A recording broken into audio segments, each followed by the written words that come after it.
ಬಾಗಿಲನ್ನು ಸತತವಾಗಿ ತಟ್ಟೋ ಸದ್ದು ಕೇಳಿ ಇಶಾನಿ ನಿದ್ದೆಯಿಂದ ಎಚ್ಚರಗೊಂಡ್ಳು. ಅವಳು ಬೇಗ ಎದ್ದು ಹೋಗಿ ಬಾಗಿಲು ತೆರೆದಳು. ಹುಟ್ಟುಹಬ್ಬದ ಶುಭಾಶಯಗಳು ಅಕ್ಕ ಅಂತ ಮೂವರು ಅವಳನ್ನ ಸುತ್ತುವರೆದು ಒಪ್ಕೊಂಡ್ರು. ಧನ್ಯವಾದಗಳು ನನ್ನ ಪುಟ್ಟ ಮಕ್ಕಳ ಅಂತ ನಗ್ತಾ ಅವಳು ಕೂಡ ಅವ್ರನ್ನ ಅಪ್ಕೊಂಡ್ಳು.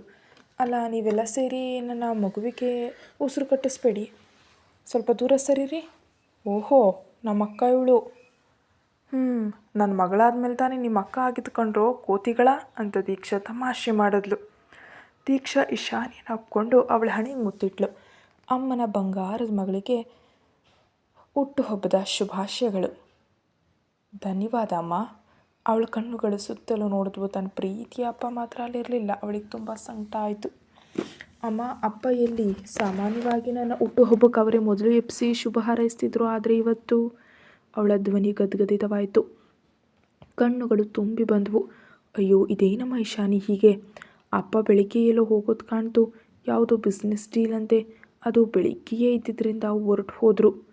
ಅಷ್ಟಕ್ಕೂ ಅಪ್ಪನ ಪ್ರಾಣವೇ ನೀನಲ್ವೇ ಇಶಾನಿ ಅಂತ ಮಗಳನ್ನು ಸಮಾಧಾನ ಪಡಿಸ್ತಿದ್ರು. ದೀಕ್ಷಾಳ ಮನಸ್ಸಿನಲ್ಲಿ ವಿಕ್ರಮ್ ಮೇಲೆ ಸಿಕ್ಕಾಪಟ್ಟೆ ಸಿಟ್ಟು ಮತ್ತು ಬೇಸರ ಇತ್ತು. ಒಂದು ಫೋನ್ ಮಾಡಿ ಶುಭಾಶಯ ಹೇಳಬಾರ್ದಿತ್ತೆ, ಪಾಪ ನನ್ನ ಮಗಳು. ಅಷ್ಟರಲ್ಲಿ ಅಂಗಳದಲ್ಲಿ ಕಾರ್ ಬಂದು ನಿಂತ ಸದ್ದಾಯಿತು. ಅದೇ ಸಮಯದಲ್ಲಿ ಏಬಲ್ ಕೂಡ ರೂಮ್ನಿಂದ ಹೊರಗೆ ಬಂದ. ಅವನು ಇಶಾನಿ ಹತ್ರ ಬಂದ. ತನ್ನ ಪ್ರಾಣವಾದವಳು ಹುಟ್ಟುಹಬ್ಬ ಎಂದು. ಆದರೆ ಅವಳ ಮುಖದಲ್ಲಿರೋ ದುಃಖ ಅವನನ್ನು ನೋಯಿಸ್ತಿತ್ತು. ಆದರೂ ಅದನ್ನು ಮನಸ್ಸಿನಲ್ಲಿ ಅದುಮಿಟ್ಟು ಅವನು ಅವಳನ್ನು ನೋಡಿ ನಗ್ತ, ಹುಟ್ಟುಹಬ್ಬದ ಶುಭಾಶಯಗಳು. ಧನ್ಯವಾದಗಳು. ನನ್ನ ಅಷ್ಟರಲ್ಲಿ ವಿಕ್ರಮ್ ಒಳಗೆ ಬರೋದನ್ನು ಅವಳು ಕಂಡ್ಳು. ಆ ಕ್ಷಣ ಅಪ್ಪನ ಮೇಲೆ ಅವಳಿಗೆ ತುಂಬ ಬೇಸರ ಅನ್ನಿಸ್ತು. ಅವಳು ಅಪ್ಪನನ್ನು ನೋಡದೆ ತಿರುಗಿ ನಿಂತಳು. ಅದನ್ನು ಕಂಡು ವಿಕ್ರಮ್ ನಗ್ತಾ ಅವಳ ಹತ್ರ ಬಂದರು. ಏನಿದು, ಹುಟ್ಟುಹಬ್ಬದ ಮಗಳಿಗೆ ಇಷ್ಟೊಂದು ಗಂಭೀರ ಮುಖ ಇದೆ ಅಪ್ಪನ ಮೇಲೆ? ನನ್ನ ಹುಟ್ಟುಹಬ್ಬ ಅಂತ ನಿಮಗೆ ನೆನಪಿದೆಯಲ್ವೇ ಅಪ್ಪ? ಆದರೂ ಈ ಸಮಯದವರೆಗೆ ನನಗೆ ಒಂದು ಶುಭಾಶಯ ಹೇಳಿಲ್ವಲ್ಲ. ಎಲ್ಲ ಹುಟ್ಟುಹಬ್ಬಕ್ಕೂ ನನ್ನ ಮೊದಲು ಎಪ್ಸಿ ಶುಭ ಹಾರೈಸ್ತಿದ್ದವ್ರು ನೀವೇ ಅಲ್ವಾ? ಆದರೆ ಈ ಸಲ ಮಾತ್ರ ಯಾಕೆ ಹೀಗೆ ಮಾಡಿದ್ರಿ? ಯಾರು ಹೇಳಿದ್ರು ಅಪ್ಪ ವಿಶ್ ಮಾಡಿಲ್ಲ ಅಂತ? ನೀನು ಬಾ, ನಾನು ತೋರಿಸ್ತೀನಿ ಅಂತ ಇಶಾನಿ ಕೈ ಹಿಡಿದು ವಿಕ್ರಮ್ ಅವಳ ರೂಮಿಗೆ ಕರ್ಕೊಂಡು ಹೋದರು. ಅವರ ಹಿಂದೆ ದೀಕ್ಷಾ, ಮಕ್ಕಳು ಮತ್ತು ಏಬಲ್ ಕೂಡ ಹೋದರು.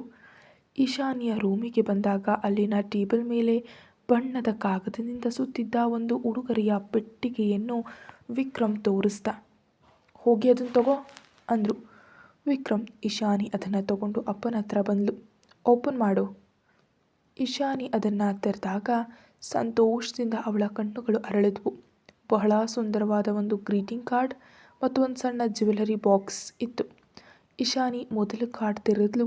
ಅಪ್ಪನ ಪ್ರಾಣವಾದ ಬಂಗಾರದ ಮಗಳಿಗೆ ಹುಟ್ಟಿದ ಹಬ್ಬದ ಸಾವಿರಾರು ಶುಭಾಶಯಗಳು ಅಪ್ಪ ಅಂತ ಅಳುತ್ತಾ ಅವಳು ವಿಕ್ರಮ್ ಅವರ ಎದೆಗೆ ಅಪ್ಕೊಂಡ್ಳು.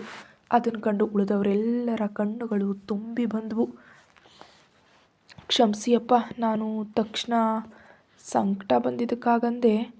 ಹೇ, ಇದೇನಿದು? ಅಪ್ಪನ ಹುಲಿ ಮರಿ, ನೀನು ಅಳ್ತಿದೀಯಾ? ಹುಟ್ಟುಹಬ್ಬದ ಶುಭ ಹಾರೈಸಲು ನಾನು ನಿನ್ನ ರೂಮಿಗೆ ಬಂದಾಗ ನೀನು ಚೆನ್ನಾಗಿ ನಿದ್ದೆ ಮಾಡ್ತಿದ್ದೆ. ಯಾಕೋ ನಿನ್ನನ್ನು ಎಬ್ಸೋದಕ್ಕೆ ಮನಸ್ಸು ಬರಲಿಲ್ಲ. ನಾನು ತುರ್ತಾಗಿ ಹೊರಗೆ ಹೋಗೋ ಕೆಲಸ ಇತ್ತು, ಅದಕ್ಕೆ ಹೋದೆ. ಅದಕ್ಕೆ ಉಡುಗೊರೆಯನ್ನು ಇಲ್ಲೇ ಇಟ್ಟು ಹೋಗಿದ್ದೆ. ಎದ್ದ ತಕ್ಷಣ ನೀನು ನೋಡ್ತೀಯಾ ಅಂದ್ಕೊಂಡಿದ್ದೆ. ಸರಿ, ಹೋಗಲಿ ಬಿಡು. ಅಕ್ಕ, ಆ ಜ್ಯುವೆಲರಿ ಬಾಕ್ಸ್ನಲ್ಲಿ ಏನಿದೆ ಅಂತ ನೋಡು ಅಂತ ಅಪ್ಪು ಕುತೂಹಲದಿಂದ ಹೇಳಿದಾಗ ವಿಕ್ರಮ್ ನಗ್ತಾ ಮನಸ್ಸಲ್ಲೇ ಅಂದ್ಕೊಂಡ್ರು, ಇವನು ಖಂಡಿತ ದೀಕ್ಷಾಳ ಮಗನೇ. ಇಶಾನಿ ಅದನ್ನು ತೆರೆದಳು. ಅದರಲ್ಲಿ ಒಂದು ಕೀ ಇತ್ತು. ಜ್ಯುವೆಲರಿ ಬಾಕ್ಸ್ನಲ್ಲಿ ಕೀ ನೋಡಿ ಅವಳು ಅನುಮಾನದಿಂದ ವಿಕ್ರಮ್ ಅವ್ರನ್ನ ನೋಡಿದ್ಲು. ಏನಮ್ಮ ಇಶಾನಿ, ಬಾಕ್ಸ್ನಲ್ಲಿ ಗಾಡಿ ಕೀ ನೋಡಿ ಹೀಗೆ ನೋಡ್ತಿದ್ಯಾ? ಹ್ಞೂ ಅಂತ ಅವಳು ಮೆಲ್ಲನೆ ಅಂದ್ಲು. ಹಾಗಿದ್ರೆ ಎಲ್ಲರೂ ಕೆಳಗೆ ಬನ್ನಿ, ಆ ಉಡುಗೊರೆಯನ್ನು ನಾನು ತೋರಿಸ್ತೀನಿ ಅಂತ ವಿಕ್ರಮ್ ರೂಮ್ನಿಂದ ಹೊರಗೆ ಹೋದರು. ಉಳಿದವರೆಲ್ಲರೂ ಅವರನ್ನು ಹಿಂಬಾಲಿಸಿದ್ರು. ಅಕ್ಕ, ವಾ, ಅದೃಷ್ಟ ಕುಲಾಯಿಸಿದೆ, ಹೊಸ ಗಾಡಿ ಸಿಕ್ಕಿದೆ ಅಂತ ಮೂವರು ಮಕ್ಕಳು ಒಟ್ಟಾಗಿ ಹೇಳಿದಾಗ ಇಶಾನಿ ನಕ್ಕಿದ್ಲು. ಬಹಳ ದಿನಗಳ ನಂತರ ಅವಳ ಮುಖದಲ್ಲಿ ಸುಂದರವಾದ ನಗು ಕಾಣ್ತು. ಆ ಹಾಲಿನಂಥ ನಗುವನ್ನು ಏಬಲ್ ತನ್ನ ಮನಸ್ಸಿನಲ್ಲೇ ತುಂಬಿಕೊಂಡ. ಹಾಲಿಗೆ ಬಂದು ಮುಂಬಾಗಿಲು ತೆರೆದು ಎಲ್ಲರೂ ಹೊರಗೆ ಬಂದರು. ಅಂಗಳದಲ್ಲಿ ಬಟ್ಟೆಯಿಂದ ಮುಚ್ಚಿದ ಗಾಡಿಯನ್ನು ವಿಕ್ರಮ್ ತಾವೇ ತೆರೆದರು. ಅದು ರಾಯಲ್ ಎನ್ಫೀಲ್ಡ್ನ ಒಂದು ಭರ್ಜರಿ ಬುಲೆಟ್. ಇಶಾನಿಗೆ ಬೈಕ್ ಅಂದರೆ ತುಂಬ ಇಷ್ಟ ಮತ್ತು ಓಡಿಸೋದು ಕೂಡ ಬರ್ತಿತ್ತು. ಆದರೆ ದೀಕ್ಷಾಳಿಗೆ ಇಶಾನಿ ಬೈಕ್ ಓಡಿಸೋದು ಅಂದರೆ ಭಯ. ಅದಕ್ಕೆ ಅವಳು ಅಷ್ಟಾಗಿ ಪ್ರೋತ್ಸಾಹ ನೀಡ್ತಿರಲಿಲ್ಲ. ಬೈಕ್ ತೆಗೆದರೆ ದೀಕ್ಷಾ ಬೈತಿದ್ಲು. ಇದೆಲ್ಲ ತಿಳಿದಿದ್ರು ವಿಕ್ರಮ್ ಇಶಾನಿಗೆ ಬೈಕ್ ಕೊಡ್ತಿರುವಾಗ ದೀಕ್ಷಾಳ ಮುಖ ಹೇಗಿರುತ್ತೆ ಅಂತ ನೋಡೋದಕ್ಕೆಲ್ಲರೂ ಅವಳ ಕಡೆ ನೋಡಿದ್ರು. ಅವಳು ಮುಖ ಸಿಂಡರ್ಸ್ಕೊಂಡು ನಿಂತಿದ್ಲು. ಇಶಾನಿ ಪುಟ್ಟಿ ಇಲ್ವಾ ಅಂತ ವಿಕ್ರಮ್ ಕರೆದಾಗ ಅವಳು ಆ ಬುಲೆಟ್ ಹತ್ರ ಹೋದ್ಲು. ವಿಕ್ರಮ್ ಮತ್ತೊಮ್ಮೆ ದೀಕ್ಷಾಳನ್ನು ನೋಡಿದ್ರು. ಅವಳು ಇನ್ನೂ ಮುಖ ತಿರುಗಿಸ್ಕೊಂಡೇ ನಿಂತಿದ್ಲು. ಏಬಲ್ ಬಾಯಿಲಿ. ತಕ್ಷಣ ವಿಕ್ರಮ್ ಏಬಲ್ನನ್ನು ಕರೆದಾಗ ಎಲ್ಲರಿಗೂ ಆಶ್ಚರ್ಯ ಆಯಿತು. ಏಬಲ್ ಸ್ವಲ್ಪ ನಡುಕದಿಂದಲೇ ವಿಕ್ರಮ್ ಅವ್ರ ಹತ್ರ ಬಂದ. ತನ್ನನ್ನು ಯಾಕೆ ಕರೆದಿರಬಹುದು ಎಂಬ ಯೋಚನೆ ಅವನಲ್ಲಿತ್ತು. ಇಶಾನಿ, ಏನಪ್ಪ, ಆ ಕೀಯನ್ನು ನೀನೇ ಏಬಲ್ಗೆ ಕೊಡು. ಏಬಲ್ ಅನುಮಾನದಿಂದ ವಿಕ್ರಮ್ ಅವ್ರನ್ನ ನೋಡ್ದ. ಈ ಬುಲೆಟ್ ನಿನಗಾಗಿ ನನ್ನ ಕಡೆಯಿಂದ ಒಂದು ಪುಟ್ಟ ಉಡುಗೊರೆ ಏಬಲ್. ಇದರ ಕೀಯನ್ನು ನಿನ್ನ ಪ್ರೀತಿ ಗೆಳತಿ ಕೈಯಿಂದ, ಅದು ಅವಳ ಹುಟ್ಟುಹಬ್ಬದ ದಿನ ಪಡೆದಾಗ ನಿನಗೆ ತುಂಬ ಸಂತೋಷ ಆಗುತ್ತೆ ಅಂತ ನನಗೆ ಗೊತ್ತು. ಅದಕ್ಕೆ ಇಶಾನಿ ಕೈಯಿಂದಲೇ ಇದನ್ನು ನಿನಗೆ ಕೊಡಿಸ್ತಾ ಇದ್ದೀನಿ. ಯಾಕಂಕಲ್ ನನಗಿದೆಲ್ಲ? ಅವನು ಕಣ್ಣುಗಳು ತುಂಬಿ ಬಂದವು. ಏಬಲ್, ಯಾಕೆ ಕಣ್ಣೀರು ಹಾಕ್ತಿದ್ಯಾ? ನಿನಗೊಂದು ಬೈಕ್ ಬೇಕನ್ನಿಸ್ತು, ಅದಕ್ಕೆ ತರಿಸ್ದೆ. ಸದ್ಯಕ್ಕೆ ಕಣ್ಣೀರು ಒರೆಸ್ಕೊಂಡು ಹೋಗಿ ಸ್ನಾನ ಮಾಡಿ ಫ್ರೆಶ್ ಆಗಿ ಇಶಾನಿಯನ್ನು ಕರ್ಕೊಂಡು ದೇವಸ್ಥಾನಕ್ಕೆ ಹೋಗಿ ಬನ್ನಿ. ಈ ಗಾಡಿಗೆ ಪೂಜೆ ಮಾಡಿಸಿ ಹೋಗು. ಇಶಾನಿ ಕೂಡ ಹೋಗಿ ಬೇಗ ತಯಾರಾಗು. ಇಬ್ಬರು ಹೋಗಿ ಕೈ ಮುಗಿದು ಬನ್ನಿ ಅಷ್ಟು ಹೇಳಿ ವಿಕ್ರಮ್ ಒಳಗೆ ಹೋದರು. ದೀಕ್ಷಾಳಿಗೆ ಇದೆಲ್ಲ ನೋಡಿ ತುಂಬ ಸಂಕಟ ಆಯಿತು ಮತ್ತು ವಿಕ್ರಮ್ ಮೇಲೆ ಸಿಟ್ಟು ಕೂಡ ಬಂತು. ಅದೇ ಸಿಟ್ಟಿನಿಂದ ಅವಳು ವಿಕ್ರಮ್ ಹಿಂದೆ ಹೋದ್ಲು. ಇಶಾನಿ, ಹ್ಞೂ, ನೀನು ನನಗೆ ಬೇಡ, ನಿನಗೆ ಏನು ಹೇಳಬೇಕಂತ ನನಗೆ ಗೊತ್ತು. ನನಗೆ ಏಬಲ್ ಜೊತೆ ಬರಬೇಕು, ತಡಿಬೇಡ. ಮೊದಲ ಬಾರಿಗೆ ಮತ್ತು ಕೊನೆಯ ಬಾರಿಗೆ ನಾವು ಜೊತೆಯಾಗಿ ಹೋಗೋ ಪ್ರಯಾಣ ಇದು. ಅದನ್ನು ನನಗೆ ನಿರಾಕರಿಸ್ಬೇಡ. ನಾನು ಬೇಗ ತಯಾರಾಗಿ ಬರ್ತೀನಿ ಅಂತ ಅವಳು ಒಳಗೆ ಹೋದ್ಲು. ಏಬಲಣ್ಣ, ನಮ್ಗೆ ಗೊತ್ತು ನಿಮ್ಮಿಬ್ಬರ ಮನಸ್ಸು.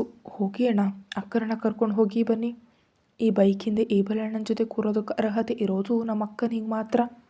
ಅದು ಯಾವಾಗಲೂ ಹೀಗೇ ಇರಲಿ ಅಂತ ನಾವು ಪ್ರಾರ್ಥಿಸ್ತೀವಿ. ಆ ಪುಟ್ಟ ಮಕ್ಕಳ ಕಣ್ಣು ತುಂಬಿದಾಗ ಏಬಲ್ನ ಮನಸ್ಸು ಕೂಡ ಕರಗ್ತು. ಬೇಜಾರು ಮಾಡ್ಕೊಳ್ಬೇಡಿ ಮಕ್ಕಳೇ, ನಿಮ್ಮ ಇಶಾನಿ ಅಕ್ಕನಿಗಾಗಿ ನಾನು ಮುಂದಿನ ಜನ್ಮದಲ್ಲಿ ಕಾಯ್ತೀನಿ. ಅಂದು ಕೂಡ ನೀವೇ ಅವಳ ತಮ್ಮಂದಿರಾಗಿ ಹುಟ್ಟಬೇಕು. ಅವನು ಅವರನ್ನು ಅಪ್ಕೊಂಡ. ನಂತರ ಒಳಗೆ ನಡೆದ. ದೀಕ್ಷಾ ರೂಮಿಗೆ ಹೋದಾಗ ವಿಕ್ರಮ್ ಕನ್ನಡಿ ಮುಂದೆ ನಿಂತು ಕೂದಲು ಬಾಚಿಸ್ತಿದ್ರು. ಅವಳು ಸಿಟ್ಟಿನಿಂದ ಒಳಗೆ ಬರೋದನ್ನು ಅವ್ರ ಕನ್ನಡಿಯಲ್ಲಿ ನೋಡಿದ್ರು. ಆದರೂ ಏನೂ ತಿಳಿಯದವರಂತೆ ಸುಮ್ಮನಿದ್ರು. ತುಂಬ ಚೆನ್ನಾಗಿದೆ ವಿಕ್ರಮ್ ಅವರೇ, ನಿಮ್ಮ ನಟನೆ ಅದ್ಭುತವಾಗಿದೆ. ನಿಮ್ಮಲ್ಲಿ ಇಷ್ಟು ದೊಡ್ಡ ನಟ ಇದ್ದಾರೆ ಅಂತ ಹೆಂಡತಿಯಾದ ನನಗೂ ತಿಳಿದಿರಲಿಲ್ವಲ್ಲ. ವಿಕ್ರಮ್ ತಿರುಗಿ ನಿಂತ. ಕೈಗಳನ್ನ ಎದೆ ಮೇಲೆ ಕಟ್ಟಿಕೊಂಡು ದೀಕ್ಷಾಳನ್ನು ನೋಡ್ದ. ಏನಾಗಿದೆ ದೀಕ್ಷಾ, ಏನಿನ ಸಮಸ್ಯೆ? ನೀವೇ ನನ್ನ ಸಮಸ್ಯೆ. ನನ್ನ ಇಶಾನಿಯನ್ನು ನೋಯಿಸ್ತಿರೋದು ನೀವೇ. ಈಗಲೇ ನೋಡಿ, ಒಂದು ಬೈಕ್ ತಂದು ಇಶಾನಿ ಕೈಯಿಂದಲೇ ಏಬಲ್ ಕೊಡಿಸಿದ್ದೀರಿ. ಸಾಲದಕ್ಕೆ ಇಬ್ಬರು ಜೊತೆಯಾಗಿ ದೇವಸ್ಥಾನಕ್ಕೆ ಹೋಗಿ ಬನ್ನಿ ಅಂತೀರಿ. ಅವ್ರ ಮನಸ್ಸನ್ನು ಮತ್ತಷ್ಟು ಹತ್ರ ಮಾಡಿ ನಂತರ ಕಿತ್ತು ಬೇರೆಯವ್ರಿಗೆ ಕೊಡೋದಕ್ಕೆ ತಾನೇ ಇಷ್ಟೆಲ್ಲ ಮಾಡ್ತಾ ಇರೋದು. ಅದನ್ನು ನೋಡಿ ಸಂಭ್ರಮಿಸೋದಕ್ಕೆ ತಾನೇ ಅಸಹ್ಯ. ನಿಮ್ಮ ಮೇಲೆ ನನಗೆ ಅಸಹ್ಯ ಆಗ್ತಿದೆ. ಈಗ ನನಗೆ ಈ ಪ್ರಪಂಚದಲ್ಲಿ ಯಾರ ಮೇಲೂ ಹೆಚ್ಚು ಸಿಟ್ಟಿದೆ ಅಂದರೆ ಅದು ನಿಮ್ಮ ಮೇಲೆ ಮಾತ್ರ ಅಂತ ಹೇಳಿ ಅವಳು ಹೊರಗೆ ಹೋದ್ಲು. ಆದರೂ ಅವರ ತುಟಿಯಲ್ಲಿ ಒಂದು ಪುಟ್ಟ ನಗು ಇತ್ತು. ಅದು ನೋವಿನ ನಗು. ನಂತರ ಇಶಾನಿ ತಯಾರಾಗಿ ನೀಲಿ ಮತ್ತು ಹಸಿರು ಬಣ್ಣದ ಲಂಗಾಧಾವಣಿ ತೊಟ್ಟು ಕೂದಲನ್ನು ಸುಂದರವಾಗಿ ಹೆಣೆದು ಹಣೆಗೆ ಸಣ್ಣ ಬೊಟ್ಟಿಟ್ಟು ಯಾವುದೇ ಮೇಕಪ್ ಇಲ್ಲದೆ ಹಾಲಿಗೆ ಬಂದಳು. ಏಬಲ್ ಅಷ್ಟೊತ್ತಿಗಾಗಲೇ ಅಲ್ಲಿ ತಯಾರಾಗಿ ನಿಂತಿದ್ದ. ಗಾಢ ನೀಲಿ ಬಣ್ಣದ ಶರ್ಟ್ ಮತ್ತು ಪಂಚೆ ಹುಟ್ಟಿದ್ದ. ಏಬಲ್ ಪಂಚೆ ಹುಟ್ಟಿರೋದನ್ನು ಇಶಾನಿ ಮೊದಲ ಬಾರಿ ನೋಡ್ತಿದ್ಲು. ಒಂದು ಕ್ಷಣ ಅವಳು ಅವನನ್ನೇ ನೋಡುತ್ತಾ ನಿಂತುಬಿಟ್ಲು. ಓಹೋ, ಅಪ್ಪನ ಮಗಳು ತುಂಬ ಸುಂದರಿ ಆಗಿಬಿಟ್ಟಿದ್ದಾಳಲ್ಲ ಎಂಬ ವಿಕ್ರಮ್ ಅವರು ಮಾತುಗಳನ್ನ ಎಚ್ಚರಿಸ್ತು. ಥ್ಯಾಂಕ್ ಯು ಅಪ್ಪ. ಹಾಗಿದ್ರೆ ಸಮಯ ವ್ಯರ್ಥ ಮಾಡಬೇಡಿ, ಇಬ್ಬರು ಹೋಗ್ಬಿಟ್ಟು ಬನ್ನಿ. ಸರಿ ಅಪ್ಪ. ಅಷ್ಟರಲ್ಲಿ ದೀಕ್ಷಾ ಅಲ್ಲಿಗೆ ಬಂದಳು. ದೇವತೆಯಂತೆ ಕಂಗೊಳಿಸ್ತಿರೋ ಇಶಾನಿಯನ್ನು ಅವಳು ನೋಡಿದ್ಲು. ನಂತರ ಅವಳ ನೋಟ ಏಬಲ್ ಕಡೆ ಹೋದವು. ಅವನು ಕೂಡ ಅಷ್ಟೇ ಸುಂದರವಾಗಿ ಕಾಣ್ತಾ ಇದ್ದ. ಇಶಾನಿ ಮತ್ತು ಏಬಲ್ ದೀಕ್ಷಾಳನ್ನು ನೋಡಿ ನಕ್ಕದ್ರು. ಹೃದಯ ಹೊಡಿತಾ ಇದ್ರು. ಹೀಗೆ ನಗೋದಕ್ಕೆ ಇವರಿಂದ ಮಾತ್ರ ಸಾಧ್ಯ. ದೀಕ್ಷಾಳ ಕಣ್ಣು ತುಂಬಿ ಬಂತು. ಏನಮ್ಮ ಕಣ್ಣು ತುಂಬಿದೆ? ನಿನಗೆ ಹುಷಾರಿಲ್ವೇ ಅಮ್ಮ? ಏನಿಲ್ಲ ಮಗಳೇ, ಸ್ವಲ್ಪ ತಲೆನೋವು ಅಷ್ಟೇ. ನೀವು ಹೋಗಿ ಬನ್ನಿ, ತಡ ಆದರೆ ದೇವಸ್ಥಾನದ ಬಾಗಿಲು ಹಾಕ್ತಾರೆ. ಏಬಲ್ ಬೈಕ್ ಹತ್ತಿ ಸ್ಟಾರ್ಟ್ ಮಾಡ್ದ. ಅವನ ಹಿಂದೆ ಇಶಾನಿ ಕೂತ್ಲು. ಅವರ ಬೈಕ್ ಹೋಗೋದನ್ನೇ ವಿಕ್ರಮ್ ಮತ್ತು ದೀಕ್ಷಾ ನೋಡ್ತಾ ನಿಂತರು. ನೀವು ಒಂಥರ ರಾಕ್ಷಸ. ಸ್ವಂತ ಮಗಳ ಸಂತೋಷವನ್ನು ಅವಳಿಗೆ ತಿಳಿಯದಂತೆ ಎಲ್ಲವಾಗ್ಸಿ ಖುಷಿ ಪಡ್ತಿದ್ದೀರಾ. ಈ ಪಾಪನೆಲ್ಲ ಇಲ್ಲಿಗೆ ಹೋಗಿ ತೊಳ್ಕೊಳ್ತೀರಾ? ನನಗೀಗ ನಿಮ್ಮ ಮೇಲೆ ಬಹಳ ಅಸಹ್ಯ ಆಗ್ತಿದೆ. ಅಷ್ಟರಲ್ಲಿ ಮೂವರು ಮಕ್ಕಳು ತಯಾರಾಗಿ ಅಲ್ಲಿಗೆ ಬಂದರು. ವಿಕ್ರಮ್ ಮೇಲೆ ಸಿಟ್ಟಿದ ಕಾರಣ ದೀಕ್ಷಾ ಆ ಸಿಟ್ಟನ್ನು ಮಕ್ಕಳ ಮೇಲೆ ತೋರಿಸಿದ್ಲು. ಎಲ್ಲಿಗೆ ಹೊಟ್ಟಿದ್ದೀರಾ ಮೂವರು ತಯಾರಾಗಿ? ಏನಮ್ಮ, ಯಾಕೆ ಹೀಗೆ ಚಾಮುಂಡೇಶ್ವರಿ ಅಂತೆ ಕೋಪ ಮಾಡ್ಕೊತಿದ್ಯಾ? ನಾವೇನು ಮಾಡ್ದೋ? ನಿಲ್ಲಿಸ್ರೋ, ನೀವು ನನಗೆ ಪಾಠ ಮಾಡ್ತೀರಾ ಅಂತ ದೀಕ್ಷಾ ಅವರ ಮೇಲೆ ಕೈ ಎತ್ತಿದ್ಲು. ದೀಕ್ಷಾ ಅಂತ ಅಷ್ಟರವರೆಗೆ ಸುಮ್ಮನಿದ್ದ ವಿಕ್ರಮ್ ಜೋರಾಗಿ ಅವಳನ್ನು ಕರೆದ. ವಿಕ್ರಮ್ನ ಆ ಕರೆಯಲ್ಲಿ ಅವಳು ಎಚ್ಚರಗೊಂಡ್ಳು. ತಾನು ಮಕ್ಕಳ ಮೇಲೆ ಕೈ ಎತ್ತಿರೋದು ಕಂಡು ಅವಳು ತಕ್ಷಣ ಕೈ ಕೆಳಗೆ ಮಾಡಿದ್ಲು. ನೀವು ಮೂವರು ಎಲ್ಲಿಗೆ ಹೊರಟಿದ್ದೀರಿ? ನಾವು ದೇವಸ್ಥಾನಕ್ಕೆ ಹೋಗೋದಕ್ಕೆ ಅಂತ ಹೇಳಿದ್ರು. ಇಂದು ಅಕ್ಕನ ಹುಟ್ಟುಹಬ್ಬ ಅಲ್ವಾ, ಅದಕ್ಕೆ.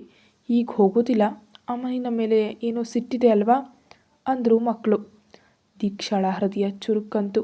ಅವಳು ಓಡೋಗಿ ಅವರನ್ನು ಅಪ್ಕೊಂಡ್ಳು. ಕ್ಷಮಿಸಿ ಮಕ್ಕಳೇ, ಅಮ್ಮ ಏನೋ ಯೋಚಿಸ್ತಾ ಸಿಟ್ಟಿನಲ್ಲಿದ್ದೆ ಅಷ್ಟೇ. ದೀಕ್ಷಾ ಹತ್ರ ಮಕ್ಕಳಿಗೆ ಸಹಿಸೋದಕ್ಕೆ ಸಾಧ್ಯ ಇಲ್ಲ. ಅವರು ಕೂಡ ಅವಳನ್ನ ಅಪ್ಕೊಂಡ್ರು. ಕ್ಷಮಿಸು ಅಮ್ಮ. ಅಮ್ಮ, ನೀವು ಸಿಟ್ಟು ಮಾಡಿದಾಗ ನಮಗೂ ಕೂಡ ಬೇಸರ ಆಯಿತು. ಸರಿ, ಹೋಗಲಿ ಬಿಡಿ, ನೀವೆಲ್ಲರೂ ದೇವಸ್ಥಾನಕ್ಕೆ ಹೋಗಿ ಬನ್ನಿ. ಅಪ್ಪ, ನಾವು ಹೋಗಿ ಬರ್ತೀವಿ. ಸರಿ, ರಸ್ತೆ ದಾಟುವಾಗ ಎಚ್ಚರಿಕೆಯಿಂದ ಇರಿ, ಇಲ್ದಿದ್ರೆ ಕಾರ್ನಲ್ಲಿ ಹೋಗಿ. ನಾನು ಡ್ರೈವರ್ನ ಕರಿತೀನಿ. ಬೇಡ ಅಪ್ಪ, ನಾವು ನಡ್ಕೊಂಡೇ ಹೋಗ್ತೀವಿ. ಸರಿ, ಬೇಗ ಹೋಗ್ಬಿಟ್ಟು ಬನ್ನಿ. ಅವ್ರು ಹೋದ್ಮೇಲೆ ದೀಕ್ಷಾ ಮತ್ತೆ ವಿಕ್ರಮ್ ಕಡೆ ತಿರುಗಿದ್ಲು. ನಿಮ್ಮಿಂದಾಗಿ ನಾನು ನನ್ನ ಮಕ್ಕಳ ಮೇಲೂ ಸಿಟ್ಟು ತೋರಿಸೋ ಅಂತಾಯಿತು. ದಯವಿಟ್ಟು ನನ್ನ ಕಣ್ಣು ಮುಂದೆ ನಿಲ್ಲಬೇಡಿ. ನನಗೆ ನಿಮ್ಮನ್ನು ನೋಡೋದಕ್ಕೆ ಇಷ್ಟ ಇಲ್ಲ. ನನ್ನ ಮಗಳನ್ನು ನೋಯಿಸೋ ನಿಮ್ಮನ್ನು ಕಂಡ್ರೆ ನನಗಾಗಲ್ಲ. ನಿಮ್ಮದು ಕಲ್ಲಿನ ಮನಸ್ಸು. ಅವಳೇನೋ ಹೇಳಲು ಹೋಗುವಷ್ಟರಲ್ಲಿ ವಿಕ್ರಮ್ ಒಳಗೆ ಹೋದರು. ಇಶಾನಿಗಾಗಿ ದೀಕ್ಷಾ ಮಾಡಿದ್ದ ಹಬ್ಬದ ಅಡುಗೆಯನ್ನು ತಿನ್ನೋದಕ್ಕೆ ಎಲ್ಲರೂ ಕೂತರು. ಅಮ್ಮ, ಅಪ್ಪ ಎಲ್ಲಿ? ಅವರನ್ನು ಊಟಕ್ಕೆ ಕರೆದಿಲ್ವಾ? ದೀಕ್ಷಾಳಿಗೆ ಆಗಲೇ ನೆನಪಾಗಿದ್ದು. ಎಷ್ಟೇ ಸಿಟ್ಟು ಬೇಸರ ಇದ್ದರೂ ವಿಕ್ರಮ್ ಹಸಿವಿನಿಂದ ಇರೋದನ್ನು ಅವಳಿಗೆ ನೋಡೋದಕ್ಕೆ ಆಗ್ತಿರಲಿಲ್ಲ. ಅದು ನಾನು ಈ ಗಡಿಬಿಡಿಯಲ್ಲಿ ಮರೆತುಬಿಟ್ಟೆ. ಅಕ್ಕು, ಹೋಗಿ ಅಪ್ಪನನ್ನು ಕರ್ಕೊಂಡು ಬಾ. ಅಕ್ಕು ಹೇಳುವಷ್ಟರಲ್ಲಿ ವಿಕ್ರಮ್ ಮೆಟ್ಟಲಿಳಿದು ಬಂದರು. ಅಪ್ಪ ಬನ್ನಿ, ಅಮ್ಮ ನನಗಾಗಿ ಸ್ಪೆಷಲ್ ಅಡುಗೆ ಮಾಡಿದ್ದಾರೆ. ನೀವು ನನ್ನ ಪಕ್ಕ ಕೂತು ಊಟ ಮಾಡಿ. ವಿಕ್ರಮ್ ಅವಳ ಹತ್ರ ಹೋಗಿ ಎಲೆಯಲ್ಲಿರೋ ಅನ್ನವನ್ನು ಒಂದು ತುತ್ತು ಅವಳ ಬಾಯಿಗಿಟ್ರು. ಅವಳು ಸಂತೋಷದಿಂದ ತಿಂದಳು. ಈಗ ನೀವು ಇಲ್ಲಿ ಕೂತ್ಕೊಳ್ಳಿ. ಅಪ್ಪ ಊಟ ಮಾಡ್ತಿಲ್ಲ ಮಗಳೇ. ಅದ್ಯಾಕೆ? ಏನಿಲ್ಲ ಇಶಾನಿ, ನನಗೆ ಹಸಿವಿಲ್ಲ. ಬೆಳಿಗ್ಗೆ ಹೊಟ್ಟೆ ತುಂಬ ತಿಂದಿದ್ದೆ, ಅದಕ್ಕೆ. ಈಗ ನೀವೆಲ್ಲ ಸೇರಿ ಊಟ ಮಾಡಿ. ನಾನು ಸ್ವಲ್ಪ ಹೊರಗೆ ಹೋಗಬೇಕು. ಸಂಜೆ ಕಾರ್ಯಕ್ರಮಕ್ಕೆ ಕೆಲವು ವಸ್ತುಗಳನ್ನ ತರಬೇಕು. ವಿಕ್ಕಿ ಮತ್ತು ಅವರ ಕುಟುಂಬದವರು ಬರ್ತಾರಲ್ವಾ. ಮತ್ತು ರಾತ್ರಿ ಊಟ ಇಲ್ಲಿ ಮಾಡೋದು ಬೇಡ, ನಾನು ಹೊರಗಿನಿಂದ ಆರ್ಡರ್ ಮಾಡಿದ್ದೀನಿ. ಅಯ್ಯೋ ಅಮ್ಮ ಅಡುಗೆ ಮಾಡೋ ತಯಾರಿ ನಡೆಸಿದಾರಲ್ಲ ಅಪ್ಪ, ಅದು ಪರವಾಗಿಲ್ಲ. ಇನ್ನು ಶುರು ಮಾಡಿಲ್ಲ ತಾನೇ. ಸರಿ, ನಾನು ಹೋಗಿ ಬರ್ತೀನಿ ಅಂತ ವಿಕ್ರಮ್ ರೂಮಿಗೆ ಹೋದರು. ದೀಕ್ಷಾಳ ಮನಸ್ಸಿನಲ್ಲಿ ವಿಕ್ರಮ್ ಹೇಳಿದ ಮಾತು ಓಡ್ತಿತ್ತು. ಬೆಳಿಗ್ಗೆ ಹೊಟ್ಟೆ ತುಂಬ ತಿಂದಿದ್ದೆ. ಆದರೆ ಸತ್ಯ ಏನಂದರೆ ವಿಕ್ರಮ್ ಬೆಳಿಗ್ಗೆಯಿಂದ ಏನನ್ನೂ ತಿಂದಿರಲಿಲ್ಲ ಎಂಬುದು ಅವಳಿಗೆ ನೆನಪಾಯಿತು. ತಾನು ಸಿಟ್ಟಿನಲ್ಲಿ ಅವರಿಗೆ ಊಟವನ್ನು ಕೇಳಿರಲಿಲ್ಲ. ಅವಳಿಗೆ ಸಂಕಟ ಆಯಿತು. ಗಂಟಲಲ್ಲಿ ಆಹಾರ ಇಳಿಯದಂತಾಯಿತು. ಅನ್ನ ನೀಡುವವನಿಗೆ ತಾನು ಊಟ ಹಾಕಲಿಲ್ವಲ್ಲ ಅಂತ ಅವಳಿಗೆ ಅಳು ಬಂತು. ಅವಳು ತಟ್ಟೆಯಿಂದ ಎದ್ದು ಹೋದ್ಲು. ಇದೇನಮ್ಮ, ನೀನು ಏನು ತಿಂದಿಲ್ವಲ್ಲ? ನನಗೆ ಯಾಕೋ ವಾಂತಿ ಬಂದ ಹಾಗಾಗ್ತಿದೆ. ನೀವು ತಿನ್ನಿ ಅಂತ ಹೇಳಿ ಅವಳು ರೂಮಿಗೆ ಓಡಿದ್ಲು.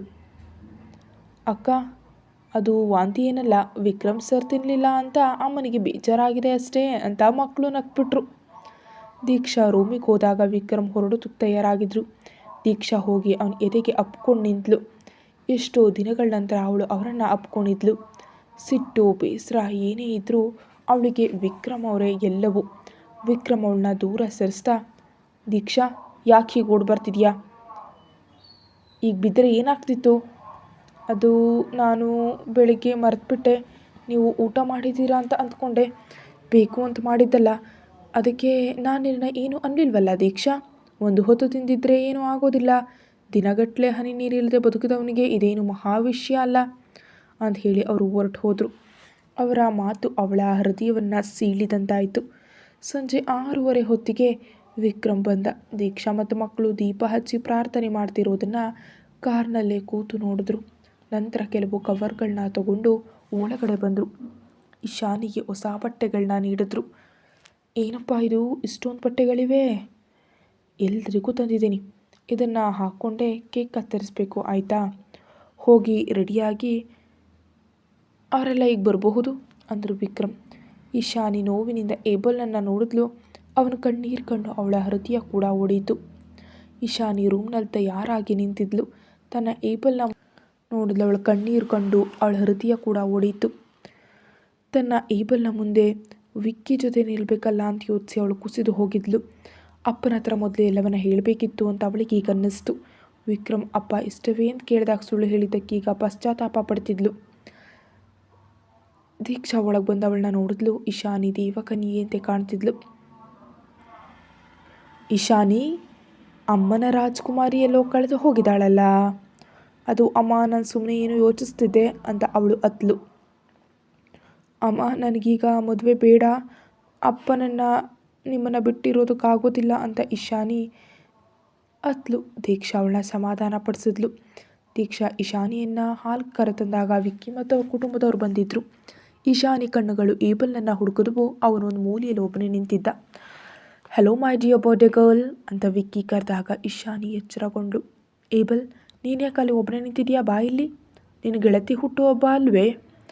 ನೀನು ಇದನ್ನು ಜೋರಾಗಿ ಆಚರಿಸ್ಬೇಕು ಅಂತ ವಿಕ್ಕಿ ಅವನನ್ನು ಕರೆದ. ಏಬಲ್ ಬಂದ. ನಿನ್ನ ಇಶಾನಿ ಮರಿ ಎಂಬ ವಿಕ್ಕಿ ಮಾತು ಅವನ ಕಿವಿಯಲ್ಲಿ ಮೊಳಗ್ತಿತ್ತು. ಅವನ ಮಕ್ಕಳ ಜೊತೆ ಅಲಂಕಾರದ ಕೆಲಸದಲ್ಲಿ ತೊಡಗ್ದ. ವಿಕ್ರಮ್ ಸ್ಪೆಷಲ್ ಕೇಕನ್ನು ತಂದರು. ಅದರಲ್ಲಿ ಸಮುದ್ರದ ಹವಳದ ಹಂದರದೊಳಗೆ ಇಬ್ಬರು ಪ್ರೇಮಿಗಳು ಈಜ್ತಿರುವಂತಿತ್ತು. ವಿಕ್ರಮ್ ಹೇಳಿದ್ರು, ಇದು ಕ್ವೀನ್ಸ್ಲ್ಯಾಂಡ್ನ ಹವಳದ ಸಮುದ್ರದ ನೆನಪು. ಇಲ್ಲಿ ಈಜ್ತಿರೋದು ಇಶಾನಿ ಮತ್ತು ಅವಳ ರಾಜಕುಮಾರ. ಇಶಾನಿ ಕೇಕ್ ಕತ್ತರಿಸಿ ಎಲ್ರಿಗೂ ನೀಡಿದ್ಲು. ಅರಿಯದೆ ಅವಳು ಒಂದು ಪೀಸ್ ತೆಗೆದು ಏಬಲ್ನ ಬಾಯಿಗಿಟ್ಲು. ನಂತರ ತಾನು ವಿಕ್ಕಿ ಮುಂದೆ ಹೀಗೆ ಮಾಡಿದ್ನಲ್ಲ ಅಂತ ಗಾಬರಿಯಾಗಿ ದೀಕ್ಷಾಳನ್ನು ನೋಡಿದ್ಲು. ಅವಳು ತನ್ನ ಬೆಸ್ಟ್ ಫ್ರೆಂಡ್ ಅಂತ ಕೊಟ್ಲು ವಿಕ್ಕಿ. ಮಗನೇ, ಏನೂ ಅಂದ್ಕೊಳ್ಬೇಡ ಅಂದ್ಲು ದೀಕ್ಷಾ. ವಿಕ್ಕಿ ನಗ್ನಗ್ತಾ ಅದನ್ನು ಸ್ವೀಕರಿಸ್ದ. ನಂತರ ಹರಿ ಹೇಳಿದ್ರು, ವಿಕ್ರಮ್, ಈಗ ನಾವು ಅಂದ್ಕೊಂಡಂತೆ ಉಂಗುರ ಬದಲಾಯಿಸೋ ಕಾರ್ಯಕ್ರಮವನ್ನು ಮಾಡೋಣವೇ? ಇಶಾನಿಗೆ ಆಕಾಶವೇ ತಲೆಯ ಮೇಲೆ ಬಿದ್ದಂತಾಯಿತು. ತನ್ನ ಬೆರಳಲ್ಲಿ ಬೇರೆಯವರ ಹೆಸರಿನ ಉಂಗುರ ಅಂದುಕೊಂಡಾಗ ಅವಳು ನಡುಗಿದ್ಲು. ವಿಕ್ರಮ್ ತನ್ನ ಕಡೆಯಿಂದ 2 ಉಂಗುರಗಳನ್ನು ತರಿಸ್ದ. ಹರಿ, ಈ ನೀಲಿ ಬಾಕ್ಸ್ನಲ್ಲಿ ನಿನ್ನ ಮಗನ ಹೆಸರಿದೆ. ಈ ಬಿಳಿ ಬಾಕ್ಸ್ನಲ್ಲಿ ಇಶಾನಿ ಹೆಸರಿದೆ. ಇಶಾನಿ ಈ ಉಂಗುರವನ್ನು ವಿಕ್ಕಿಗೆ ಹಾಕ್ಲಿ ಅಂದರು ವಿಕ್ರಮ್. ಇಶಾನಿ ನಡುಗೋ ಕೈಗಳಿಂದ ಆ ಉಂಗುರವನ್ನು ತೆಗೆದ್ಲು. ಅವಳ ಕಣ್ಣುಗಳು ಏಬಲ್ನನ್ನು ನೋಡಿದ್ವು. ಏಬಲ್ ತನ್ನ ಪ್ರಾಣ ಪ್ರಿಯೆಯ ಹೆಸರು ಬೇರೆಯವರ ಬೆರಳಿನಲ್ಲಿ ಸ್ಥಾನ ಪಡೆಯೋದನ್ನು ನೋಡಲಾರದೆ ತಲೆ ತಗ್ಗಿಸಿ ನಿಂತ. ಅವನ ಹೃದಯ ಚೂರಾಗ್ತಿತ್ತು. ಕತೆ ಮುಂದುವರಿಯುತ್ತೆ. ಹೆಚ್ಚಿನ ವಿಡಿಯೋಗಾಗಿ ಚಾನಲ್ಗೆ ಸಬ್ಸ್ಕ್ರೈಬ್ ಮಾಡಿ ಮತ್ತು ಮುಂದಿನ ವಿಡಿಯೋಗಾಗಿ ಚಾನಲ್ಗೆ ಮೆಂಬರ್ಶಿಪ್ ತಗೊಳ್ಳಿ. Thank you.